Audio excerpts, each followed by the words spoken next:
garlaicīgi. Esi viens no mums!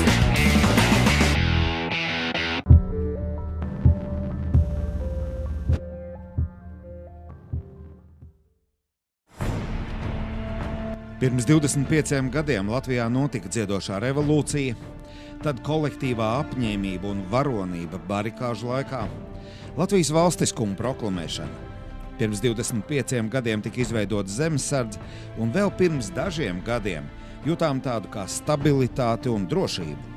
Tomēr šobrīd atkārtoti Latvijas tauta izjūt spriedzi, ko rada ģeopolitiskais apdraudējums. Zemesardzes 25. gada dienā šī militārā spēka rindas palielinās.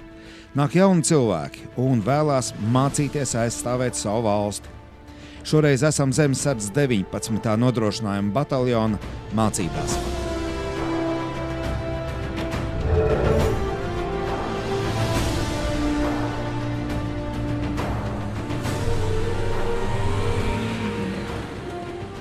Katru mēnesi, teiksim, aptuveni 10-15 cilvēki nāk un jau dodas zvērsti un piedalās bataljona mācībās.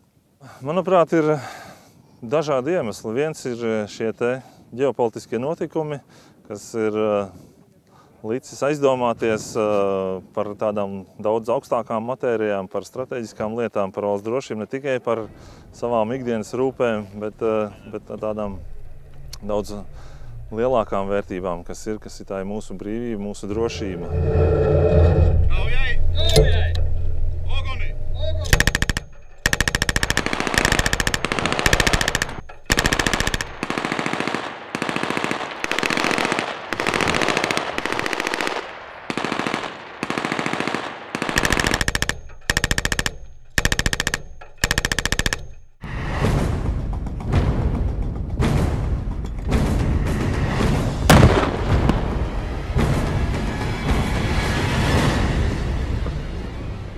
Uģis Streide Zemesardzē iestājās tās dibināšanas gadā, tātad šobrīd viņa stāsts ir 25 gadi. Šobrīd ir atsācies jauniešu intereses vilnis par šo organizāciju. Viņi paši saka, ka jūtama nedrošība par valsti. Kāpēc tā? To nedrošību rada Krievija, protams. Tā kā viņi mūsu kaimiņi, viņi rada šo nedrošību, jā. Ir redzams, šodien ir atkal aktīva kardarbība sākusies Kalnu Karabahā, jā, kur ir skaidri Krievijas roka, jā.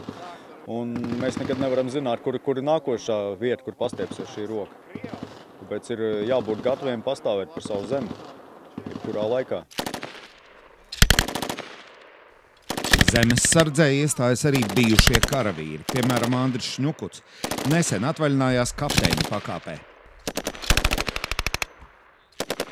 Tas ritms un virziens, kādā Zemesardze uzsāka savu attīstību un, tā sakot, aktīvu apmācību jau manā laikā, kad es dienēju profesionālā dienestā, viņš arī tagad iet uz priekšu un attīstās. Kā redzam, arī šodien mēs piedalāmies speciālistu apmācībās, ļoti plašās bataljona apmācībās, un cilvēki grib, nāk. Un es domāju, ka jo vairāk mēs apmācīsim speciālistus, nodaļas komandierus, jo ātrāk arī Zemesardzes profesionalitāte augs. Jo ir nepieciešami spējīgi, griboši un varoši instruktori, kas apmāca pārējos. Kaujai! Kaujai! Kaujai!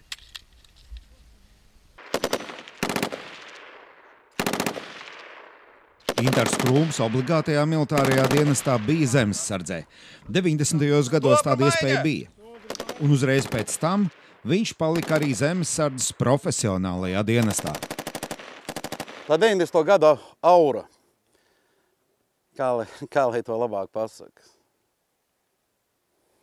Tad tā uz tevīm skatījās, ja tu neesi armijā bijis vai neesi Zemesardzē, ja, nu tad tu pa lielam, kas tu paveicies.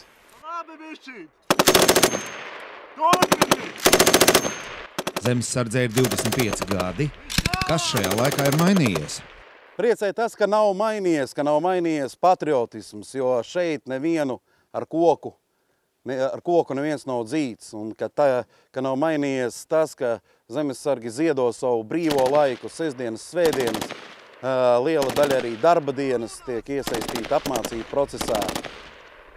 Mainās paudzes, redzam, ka nāk jauni cilvēki stājās iekšā, 18, 19 gadīgi.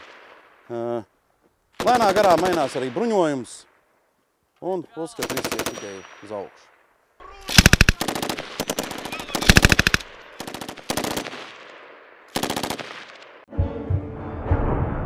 Kas tu esi? Ko tu vari?